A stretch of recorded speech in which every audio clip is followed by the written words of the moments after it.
Bonjour à tous, bienvenue dans ce webinaire aujourd'hui sur crise et confinement, comment la visite virtuelle apporte une réponse aux problématiques actuelles. L'objectif principal, donc comme je l'ai dit, c'est de vous parler d'éléments qui permettent de visiter à distance. Alors je pense à différentes professions, hein, on en parlera tout à l'heure, mais que ce soit les agents immobiliers, les promoteurs, l'hôtellerie, les villes, les industries, etc. Avec la crise actuelle, on se pose tous des questions sur comment on va travailler demain, quelles vont être les choses qui vont changer, que ce soit sur l'aspect marketing ou sur d'autres aspects. Voilà, donc on se pose toutes ces questions, et on va essayer d'y répondre aujourd'hui.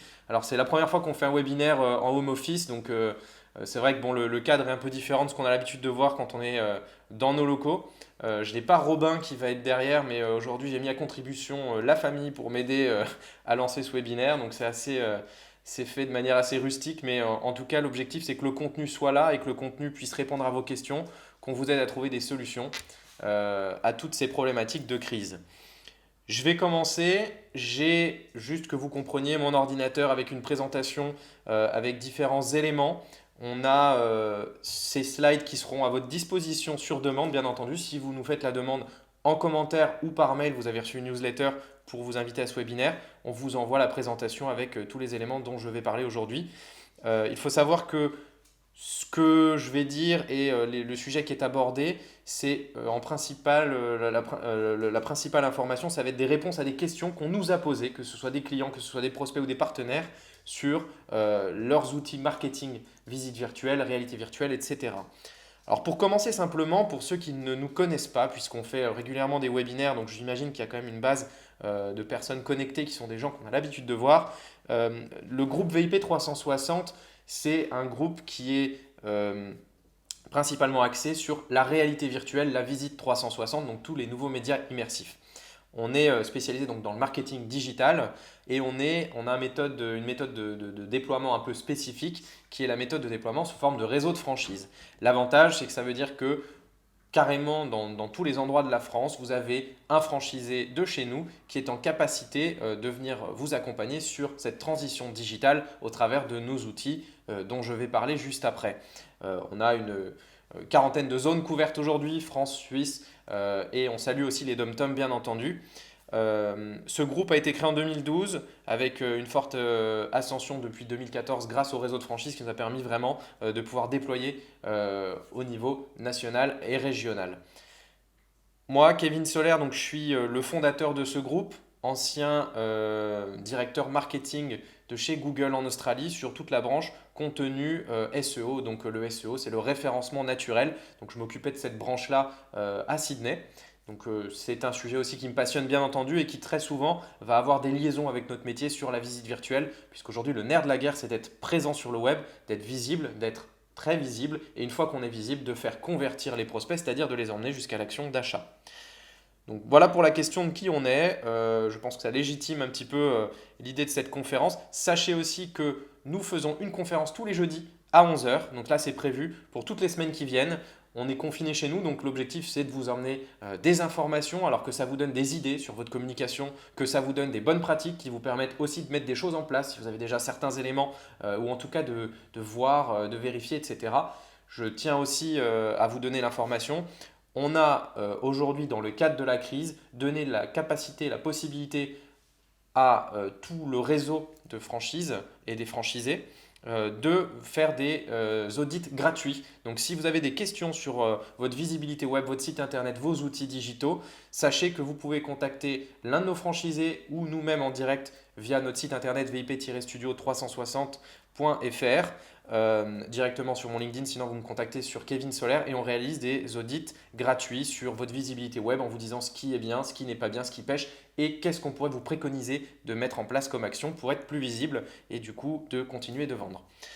Première chose, avant de rentrer dans le vif du sujet de la visite virtuelle, on va contextualiser aujourd'hui gestion de crise, coronavirus, c'est compliqué, on est chez nous, nos business sont à l'arrêt. Je parle à tous mes amis chefs d'entreprise qui sont comme moi, on ne sait pas, il y a du chômage partiel, il y a du télétravail, etc. Comment je fais pour que mon activité continue de vivre? Comment je fais pour continuer d'avoir une stratégie qui fonctionne? Et si mon activité ne peut plus vendre en ce moment, qu'est-ce que je dois faire pour continuer d'être présent et ne pas me faire rattraper mes places, que ce soit dans Google ou qu'en tout cas sur ma stratégie digitale, je ne perds pas l'avance que j'avais? Il faut savoir une petite information, puisqu'on va parler de visite virtuelle. La Chine a aujourd'hui obligé, de manière générale, tous ses musées à être réalisés en visite 360. C'est-à-dire qu'on va pouvoir les visiter à distance.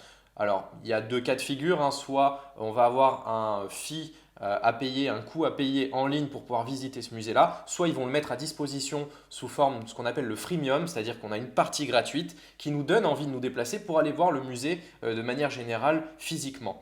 Je pense aussi que ça va permettre de donner des alternatives, de rajeunir la clientèle, la cible, et on va en parler justement juste après. Donc ça, c'est sur le contexte chinois. Pareil, Mark Zuckerberg, Facebook, Instagram et WhatsApp nous a donné une phrase assez intéressante. Alors pour le coup, on s'en est frotté les mains puisque ça a bénéficié à notre activité, mais il a dit cette année, puisqu'il est interrogé tous les ans sur ce qu'il pense qui va être ou qu'ils vont être les tendances digitales de l'année à venir, il a dit la phrase suivante: d'ici la fin de la décennie, les gens auront abandonné le téléphone portable au profit des lunettes de réalité augmentée et auront largement recours à la réalité virtuelle. Alors, pareil, pour contextualiser, il faut savoir que Mark Zuckerberg a investi massivement dans la VR avec le rachat d'Oculus, qui est l'une des marques principales qui produit des casques, Oculus Go, Oculus Quest, et qu'il a l'envie de développer Facebook sous forme de réalité virtuelle. Donc on sait que ces investissements vont être de plus en plus fréquents avec des budgets de plus en plus gros sur tout ce qui va être VR, que ce soit sur des TPE, des PME, même des micro-entreprises ou des grands groupes, puisqu'on en accompagne un certain nombre. Et c'est assez intéressant de se rendre compte de cette évolution de marché. Nous, là, on l'a vu, et c'est aussi la conclusion de ces différentes slides que je vous donnerai à la fin. Il y a eu deux phases dans cette crise. On a eu une première phase où tout le monde est très attentiste. On a une gestion de trésor, on est directeur marketing, on a un budget à respecter et on nous a dit attention, votre budget va être revu à la baisse ou alors il va être modifié, les priorités changent. Ça a été la première phase et là on aborde une seconde phase où les gens maintenant se disent ok, on a pris une semaine pour voir ce qui se passe. Maintenant on sait qu'on va être confiné, que ça risque de durer plus, hein. Je ne peux pas encore le garantir, mais effectivement toutes les informations qu'on nous donne nous portent à croire qu'il va encore y avoir au moins 4 semaines de confinement. Et ça ne veut pas dire que pendant 4 semaines, le business s'arrête et qu'on ne peut rien faire. Ce n'est pas parce qu'on ne vend pas que le business s'arrête. Par rapport à tout ça, il est vrai, et je vais rebondir sur les musées, on nous a proposé beaucoup de contenu en nous disant voilà, il y a des visites virtuelles, il y a de la réalité virtuelle, vous pouvez visiter des musées à distance. Et c'est vrai que c'était intéressant. On a été les premiers à dire putain, génial, il y a une mise en avant de ces contenus-là, ce qui est top puisque c'est ce qu'on fait bien entendu. Et ça va donner de la visibilité au support et les annonceurs vont comprendre que ça a du sens dans leur communication. À ce moment-là, il faut juste dissocier deux choses. Ça m'emmène à la slide suivante. Qu'est-ce que la visite virtuelle aujourd'hui? La visite virtuelle ou visite 360 ou même parfois à mauvais titre appelée visite 3D, c'est la possibilité de se déplacer dans un lieu à 360 degrés. On le voit de manière assez générale dans l'immobilier, dans l'hôtellerie pour visiter sa chambre. Et c'est vrai qu'il y a eu beaucoup d'abus de langage entre visite 360, visite 3D, réalité virtuelle, etc. Donc ça, c'est pour la visite virtuelle. Pour que ça passe en réalité virtuelle ou le fameux acronyme VR, c'est le fait qu'on puisse les visiter dans ces fameux casques. Ici, j'ai un casque qui permet d'intégrer son téléphone, mais comme je parlais tout à l'heure d'Oculus, il y a aussi des solutions qui sont autonomes et nomades qui permettent directement d'avoir l'écran intégré dans le casque. Ça, c'est pour le support. Il est vrai que cette partie 360, visite virtuelle et VR, a été je vais dire, sous-utilisée de par la partie matérielle qui était celle-ci, qui à l'époque était pas forcément assez qualitative. Aujourd'hui, les choses ont énormément évolué. Ça, c'est le point là-dessus. Et deuxièmement, très souvent, le mot VR, réalité virtuelle, fameux casque, c'est plus utilisé comme une tendance, puisqu'il faut savoir que la réalité virtuelle est consultable dans un ordinateur ou dans un smartphone sous forme de visite virtuelle. Et c'est très souvent, je vais dire 85-90% du temps ce qu'on va conseiller à nos clients, puisque c'est beaucoup plus facile à faire adopter à ses utilisateurs. On peut le partager sur différents réseaux, on le verra, Facebook, site internet, etc. Je vais attaquer sur les premières questions qu'on nous a posées, puisque je me suis permis de mettre les différentes questions qu'on nous a posées ces derniers jours, qui sont peut-être des questions que vous vous posez. Et si il y en a d'autres, n'hésitez pas encore une fois à les partager en commentaire ou même à les mettre derrière. Si le live est terminé, on y répondra forcément. On répond toujours aux commentaires et ça vous permettra d'avoir de l'information. La première question qu'on nous a posée, c'est très bien la visite virtuelle, mais à qui le support est-il destiné? Et cette question se divise en deux parties. C'est-à-dire que il y a deux catégories. La première, le marketing. Le marketing, pourquoi? Une visite virtuelle va m'aider à vendre plus, à vendre mieux, à faire voir ma boutique pendant qu'elle est fermée physiquement, à la montrer digitalement sur mon site internet. Donc plutôt que de faire du drive to store, on va faire du drive to e-store, entre guillemets, et ça nous permet encore une fois de rendre tangible des choses qui ne le sont pas forcément quand on est sur le web. Ça permet de montrer qu'on a pignon sur rue, ça permet de montrer différentes informations. Et ce support, il est donc destiné en numéro 1 à la branche marketing d'une société qui, elle, va l'utiliser comme acquisition de prospects, comme récupérer de la data, comme outil pour la force de vente, ou alors, et on le voit de plus en plus, la branche formation. La branche formation, pourquoi? Puisque aujourd'hui, dans la formation, on va chercher des moyens pour intégrer les collaborateurs à cette formation, pour leur donner envie d'être formés, d'être bien formés, et surtout, ce que l'on veut quand on fait de la formation, c'est ce qu'on appelle la rétention d'informations. Le nombre d'informations que je vais retenir sur une formation globale. Pour donner un chiffre, la rétention d'informations sur un PDF standard ou une formation classique, ça va être grosso modo 10% de l'information qu'on vous donne, c'est-à-dire 10 informations sur 100. En revanche, sur de la vidéo, on va être plutôt sur 30-40% de rétention d'informations, ce qui est déjà très bien comparativement à du PDF. Et si on part sur des supports VR ou 360 sur des ordinateurs, ça nous permet d'obtenir des rétentions d'informations de 75 à 100%. Alors, le chiffre peut paraître énorme, c'est vrai, mais l'avantage de ces supports, encore une fois, c'est qu'on ne subit pas une information, c'est une information qu'on va venir collecter nous-mêmes. Je m'explique. C'est des contenus pull et des contenus push. Une vidéo, on vous push une information, vous regardez, vous cliquez sur play, vous regardez la vidéo telle qu'elle. Quand on est sur un support 360, on va nous-mêmes cliquer sur les flèches pour avancer dans le parcours. Nous-mêmes cliquer sur les boutons d'information qui nous permettent de récupérer l'information, qui nous permettent de répondre aux questions qu'on se pose à ce moment-là, que ce soit marketing ou formation, encore une fois. Donc, il faut savoir qu'aujourd'hui, la clientèle, les prospects sur le web, de plus en plus, ont besoin d'être rassurés, mais ont besoin de faire eux-mêmes leur expérience client, de faire eux-mêmes leur parcours client. Ça doit être bien entendu réfléchi en amont, c'est-à-dire qu'on doit réfléchir ça sous forme d'entonnoir de vente. La visite ne doit pas arriver à n'importe quel moment et en fonction de l'endroit où elle arrive, elle doit avoir des informations qui ont une corrélation avec la stratégie globale de vente. C'est ça qui fait aussi la différenciation. Donc, à qui c'est destiné?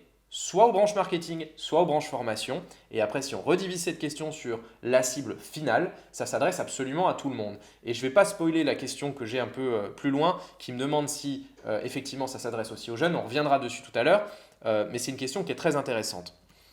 Une autre question, quels sont les supports qui permettent de continuer à vendre quand j'ai fermé mon magasin ou alors quand ma société est toujours consultable en ligne mais que je ne suis plus dans mes bureaux? Eh bien effectivement, encore là, encore une fois, je pense notamment à nos amis de l'industrie qui sont assez nombreux dans nos clients. Aujourd'hui, c'est une part assez importante de notre clientèle, grosso modo 30%, 30-40%. On va créer des outils digitaux, des visites 360 qui vont permettre différents aspects. Encore une fois, soit de former les collaborateurs ou les newcomers, les personnes qui arrivent, qui rentrent dans la société qu'on a besoin de former rapidement. Puisqu'encore une fois, la Terre ne s'arrête pas de tourner, vous aviez peut-être fait un plan de recrutement, vous aviez des personnes qui rentraient dans la structure ou qui terminent une période d'essai, et donc ces gens-là, vous avez besoin qu'ils soient formés et qu'ils bénéficient malgré tout du temps où ils vont être à la maison pour être mieux formés sur les process de la société, la connaissance globale de la marque, etc. Donc rien ne s'arrête, à ce moment-là, il faut être prêt, il faut avoir des outils qui permettent de les former à distance. Et parfois même à distance de voir le lieu en question puisqu'on a besoin des fois de se rendre compte de telle ou telle machine, de tel stade dans la chaîne de production, etc. Mais il faut aussi savoir que ces supports permettent de continuer à vendre puisque dans l'industrie, on a besoin de valider des commandes parfois bien en amont en justifiant d'une production française, en justifiant d'une machinerie spécifique, etc. Mais c'est pareil, si je prends l'exemple, sans le citer forcément, d'un de nos clients qui nous a contacté récemment, c'était un prospect qui nous demandait, voilà, moi j'ai plusieurs boutiques physiques dans un domaine retail, on va dire, pour le mettre très large. On veut quand même continuer de vendre puisque nos usines continuent de produire, elles sont à l'étranger, continuent de produire et les matériaux sont toujours envoyés. Euh, pour le coup, on est dans l'ameublement. Mais mes boutiques physiques sont fermées. Donc, est-ce que j'utilise uniquement ma branche e-commerce qui est sur mon site internet ou est-ce que je peux faire d'autres choses pour booster le e-commerce? Et booster le e-commerce, c'est aussi montrer que ce e-commerce provient des stores qui sont physiques. Une crise comme celle qui est en train d'arriver va changer complètement notre façon de consommer sur différents aspects. On va normalement, si tout se passe dans l'ordre des choses standards par rapport à une crise comme celle-ci, on va consommer plutôt local, on va moins se déplacer pour acheter certains produits et donc du coup on va avoir besoin de se rendre compte que le produit qu'on achète, c'est comme si on l'achetait dans un magasin. On a tous été déçus parfois sur une commande qu'on a pu faire en ligne, etc. Et le fait de montrer que c'est bien produit par un producteur localement implanté, par un magasin physique, etc., ça nous rassure et ça nous donne envie de convertir. Autre question qui est assez intéressante, comment continuer mon activité durant la crise si mon magasin physique est fermé? Donc j'ai un peu spoilé la réponse parce que je me suis un petit peu emballé sur la première réponse, mais c'est la même chose, c'est-à-dire que mon magasin physique a fermé, je dois continuer de faire vivre mes supports digitaux, donc ça passe par différentes choses, ça passe par effectivement faire visiter mon magasin à distance même s'il est fermé, ça passe par ma visibilité web, Search Engine Optimization, SEO, le fameux référencement naturel Google, et ça, ces différents aspects que je dois mettre en corrélation pour avoir un référencement naturel pertinent. Dans les visites 360 aujourd'hui, on va pouvoir ajouter des contenus. Ces contenus vont répondre aux informations des internautes plutôt que de uniquement montrer une visite et visiter une boutique, visiter une usine, etc. L'objectif de ces visites 360, c'est d'intégrer de l'information puisque l'internaute, il ne veut pas juste voir un lieu, il veut pouvoir cliquer sur une machine, comprendre qu'il y a un débit, comprendre qu'on va pouvoir faire un fraisage particulier, comprendre qu'on va avoir un matériau particulier, etc. C'est cette histoire, c'est votre histoire de marque, c'est l'expérience client qui se trouve du coup améliorée par rapport à ces informations qu'on va ajouter. Donc ça, c'est la réponse globale, c'est-à-dire qu'aujourd'hui, je dois continuer de faire vivre mes réseaux sociaux, je dois continuer de faire vivre mon site internet avec son Search Engine Optimization et je dois pouvoir quand même montrer que ma boutique existe. Et pour ça, le 360 répond à ces trois aspects puisqu'on peut le partager sur les réseaux sociaux, puisqu'on peut, grâce à ça, et vu qu'il y a des contenus intégrés, ajouter ce qu'on appelle des balises qui permettent d'augmenter le référencement naturel de mon site internet. Et ça, c'est le nerf de la guerre, surtout en ce moment. Petite aparté. Dans notre politique, nous, marketing de crise par rapport à ce qui s'est passé, puisqu'on a mis un plan de marketing de crise à exécution, la priorité des priorités, ça a été de dire certains mots-clés qu'on veut cibler, qui sont soit nouveaux, soit anciens, vont devenir la priorité absolue à instant T et on va créer des ressources pour pouvoir avoir accès à ces mots-clés-là. Et faire des visites 360 avec du contenu lié aux mots-clés qu'on veut cibler, ça fait partie des réponses qui sont prioritaires aujourd'hui. Je dois former un de mes collaborateurs, il est newcomer ou pas forcément, comment puis-je faire? En effet, je le disais tout à l'heure, vous êtes une structure, vous avez des stagiaires, vous avez des alternants ou vous avez des salariés que vous venez d'onboarder. Malheureusement, ils doivent rester chez eux, donc ils ne bénéficient pas de l'expérience de formation standard qu'ils auraient eu normalement en étant formés par un collaborateur et en puissant de manière tangible toucher l'entreprise et voir certaines choses. Aujourd'hui, ils sont à distance. Qu'est-ce que vous mettez aujourd'hui à disposition pour répondre à cette problématique? Et c'est vrai que cette question, on nous la pose régulièrement puisqu'on accompagne un certain nombre de groupes du CAC 40 sur ces parties-là. Et la formation, elle ne doit jamais être, passée après autre chose. Pourquoi? Parce que mon newcomers, j'ai pas envie de perdre ces 3 mois, ou ces 2 mois, ou ces 1 mois de confinement. Si pendant 1 mois, il ne se passe pas grand-chose, qu'il n'est pas formé ou qu'il essaie de s'auto-former, il peut être mal formé, ou 2, il ne peut pas être formé du tout, et donc du coup, je vais reperdre 1 mois derrière. Ce qui, sur l'échelle économique, est relativement impactante. Donc je dois lui fournir des éléments qui lui permettent de se former.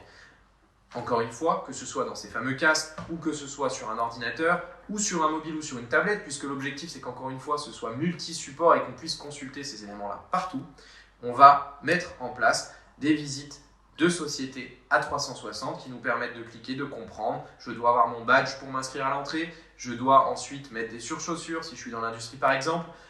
Ici, c'est le bureau de la compta. Si j'ai un contact privilégié avec la compta, c'est telle personne. Visite informationnelle. Et vraiment, je vais être formel là-dessus. Faire une visite pour visiter un lieu uniquement, c'est obsolète. C'est obsolète depuis 5 ans, facilement 5 ans, 5 à 10 ans. Aujourd'hui, ce qu'on veut, c'est que dans les visites 360, on ait toujours du contenu qui soit intégré. Et je vais plus loin, on ait de la conversion. Conversion, c'est facile si on est dans le marketing ou la vente. Ça va être effectivement l'achat ou la vente d'un support ou d'un produit e-commerce ou directement la réservation d'une chambre. Si je suis dans la formation, c'est la rétention d'informations. Elle est là, ma conversion. Le nombre d'informations que va retenir le collaborateur qui va être formé. Comment relancer la communication sachant que je dois gérer ma trésorerie?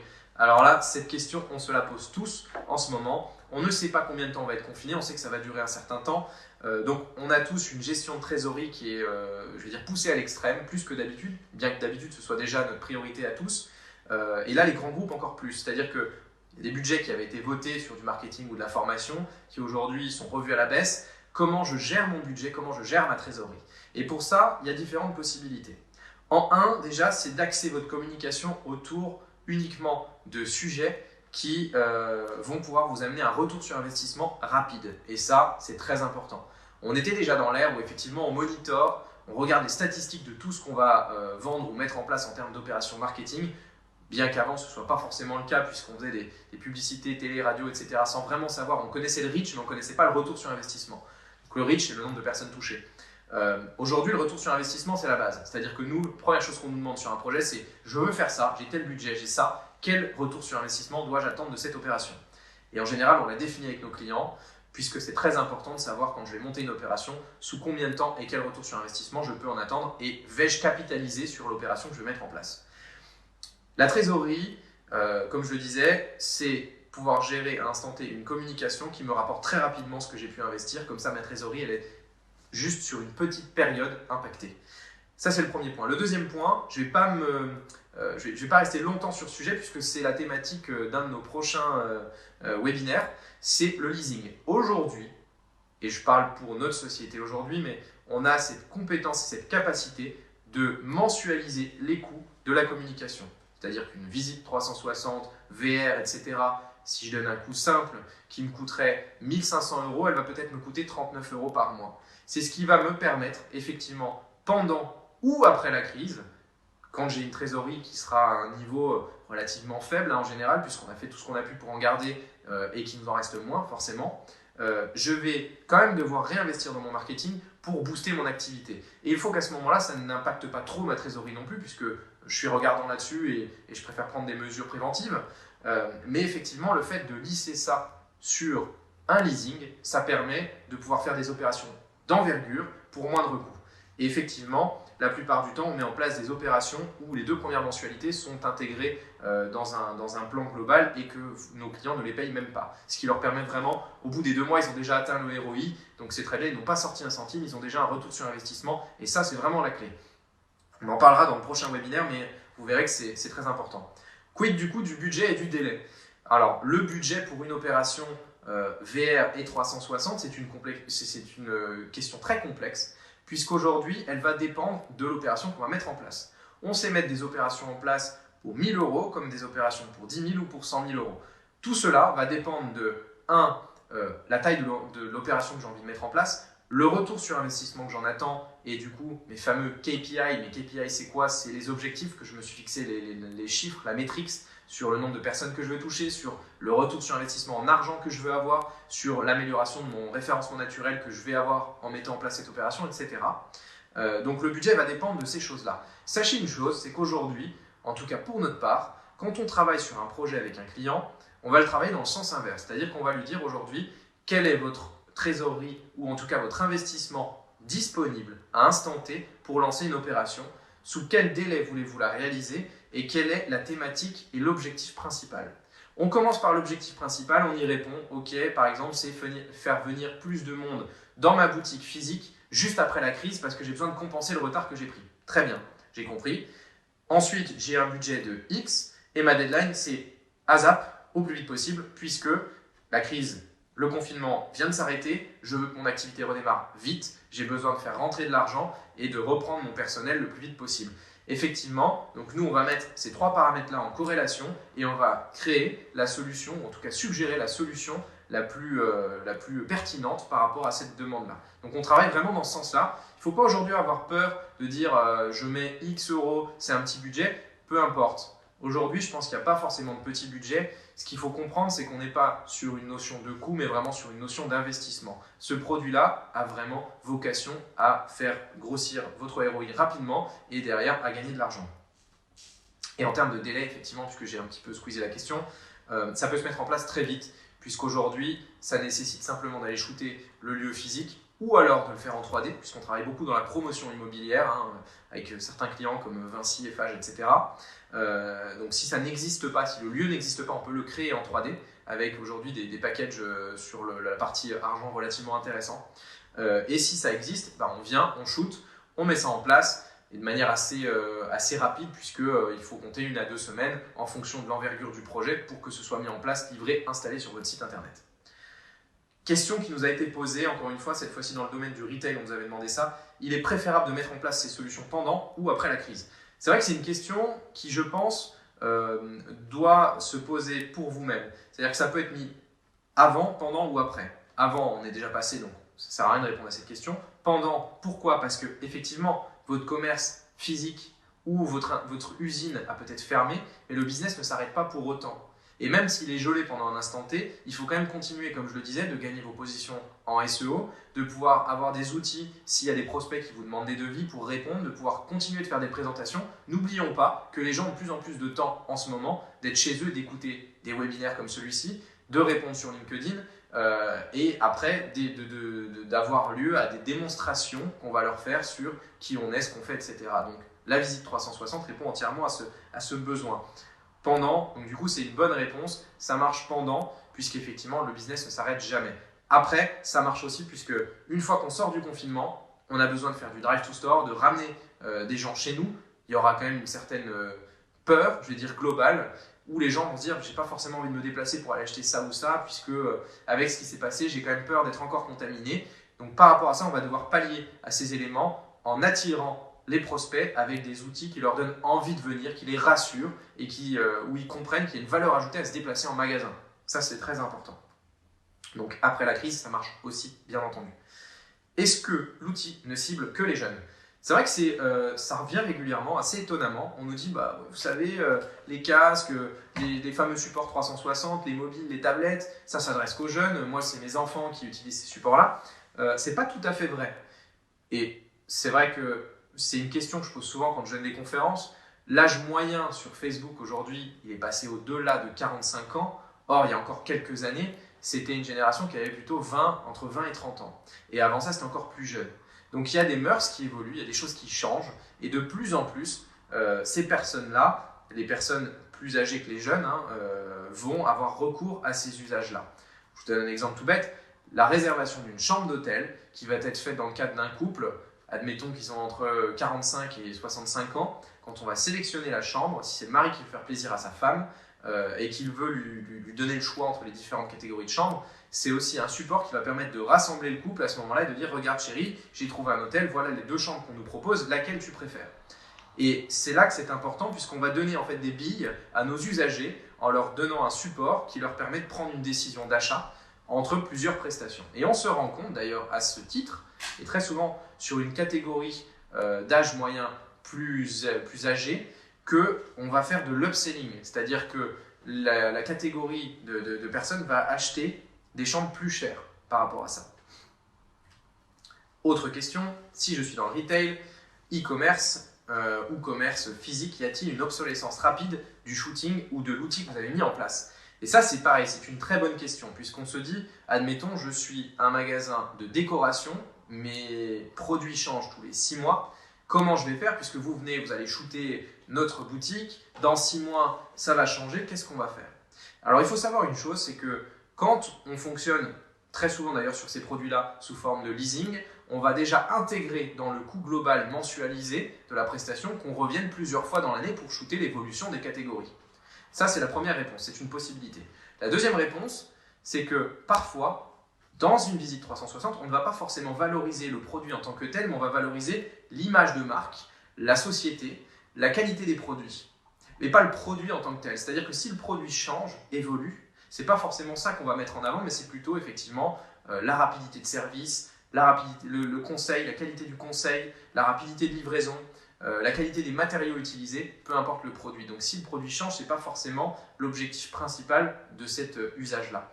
Et après, on peut faire un mix des deux, bien entendu, ne pas forcément faire un focus sur le produit, mais quand même revenir régulièrement pour mettre à jour cette visite 360. Ça, c'est sur la partie shooting.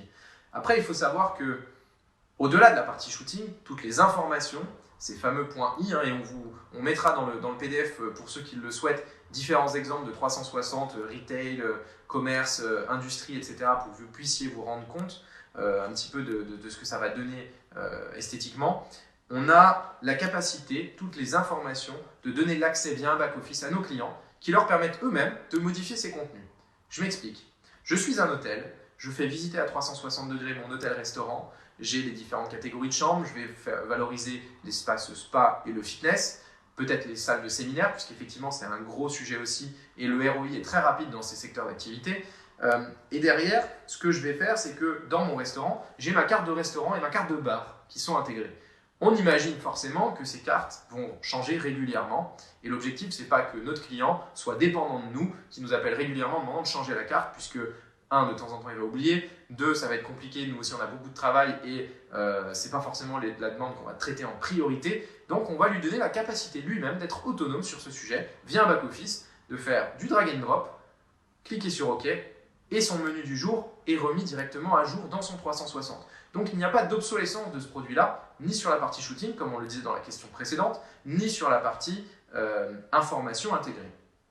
Donc, on a un back-office. Ce back-office est forcément aussi couplé à un point clé, on en parlait tout à l'heure, le fait de pouvoir récupérer les datas. Les datas, c'est-à-dire les statistiques. Je veux savoir combien de personnes sont venues sur ma visite 360, je veux savoir s'ils ont acheté, je veux savoir combien de temps ils ont passé pour voir si effectivement, sur ce support, j'ai de meilleures statistiques que mon site web, que mes réseaux sociaux, et que ça permet d'arriver et d'amener de la vente, et qu'effectivement, j'ai fait un bon investissement, puisque c'est toujours la question finale qu'on se pose.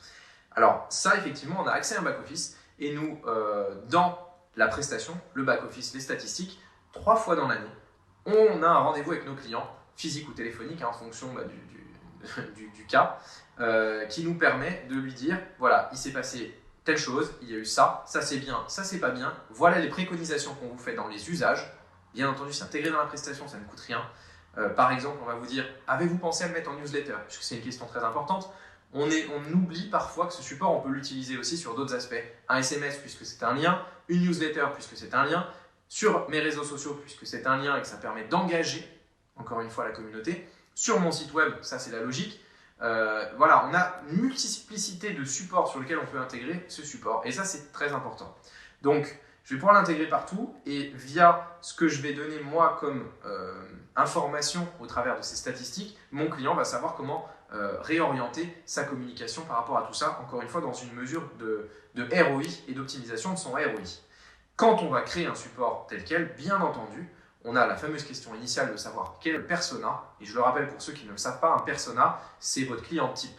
On en a tous plusieurs, ça peut être Henri qui est directeur marketing dans l'industrie, il a 35 ans, et il consomme énormément d'informations type livre blanc sur de la technologie. Ça, je veux le savoir, puisque quand je vais créer mon outil, l'objectif, c'est que ça donne des informations à ce persona-là, et quand il va tomber sur ma visite virtuelle, il va convertir, il va cliquer, il va prendre un livre blanc, il va acheter un produit, il va me demander un rendez-vous, etc. Et c'est là que c'est important. Pareil, ce qui va donner aujourd'hui, puisque la question suivante est « Que dois-je regarder pour que ma visite virtuelle soit optimisée pour mon ROI ?» On l'a dit, le back-office, les fameux KPIs, donc les objectifs initiaux qu'on s'est fixés par rapport à nos personas et à l'usage qu'on va bien en faire, puisque objectivement, on peut aussi l'utiliser pour nos commerciaux quand ils vont en salon, en tout cas quand on pourra refaire des salons, utiliser ça, ou si ce sont des salons digitaux, qu'ils puissent envoyer le lien et diriger ses prospects en leur expliquant un petit peu l'image de la marque, l'entreprise, etc. Et on va regarder aussi la qualité globale, puisque encore une fois, une visite 360 ou de la VR, ce n'est pas qu'une compétence de photographie où on va récupérer, capter une image, c'est surtout du marketing où on va réfléchir à comment utiliser cet outil, pourquoi l'utiliser, pour qui l'utiliser et comment j'obtiens le meilleur retour sur investissement le plus rapidement possible. Ça, ce sont les questions clés qu'on va se poser.